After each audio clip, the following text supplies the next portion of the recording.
बहुत समय पहले एक गांव में एक किसान रहता था। उसके पास काफी संपत्ति थी क्योंकि उसने बहुत सालों तक खूब मेहनत किया था।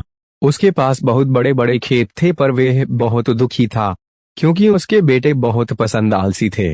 ना तो वे उसकी मदद करते थे, सारे दिन सोते ही रहते थे और अपना समय फालतू के खेलों में बर्बाद किया करते थे।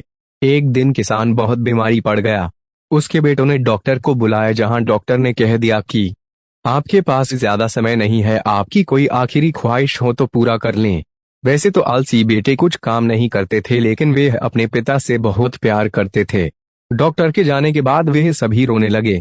अपने बेटों को दुखी देखकर किसान का दिल पिघल गया और कहा, चिंता मत करो बच्चों, मैं स्वर्ग से तुम्हारी रक्षा करूंगा और जिससे कि तुम कभी भूखे ना रहो। मैंने खेत में सारा धन गाड़ दिया है, जब वह तुम्हें मिले तो तुम लोग बाजार जाकर उसे बेच देना, वह तुम्हारे जिंदगी भर के लिए काम आएगी। कुछ ही समय के बाद किसान की मौत हो गई। कुछ दिन तक दुखी बेटे दुख के मारे कोई काम नहीं कर पाए, पर फिर उन्हें लगा भोजन के लिए कुछ तो करना पड़ेगा। बेटों ने खेतों में खुदाई शुरू कर दी, पर वहां उन्हें कुछ ना मिला। उनके पिताजी के दोस्त ने कहा, आखिर तुमने खेत जोत ही दिया है तो क्यों ना बीज भी डाल दो। बेटे तैयार हो गए। खेत बुआई करके उन्होंने इंतजार किया। उस साल मूसलाधार बारिश हुई। एक दिन जब बेटे सुबह उठे तो उन्होंने हवा में लहराते हुए अपनी फसल देखी।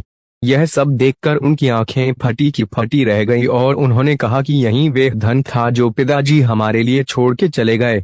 अगर हम काम करेंगे तो हम कभी भी भूखे नहीं रहेंगे।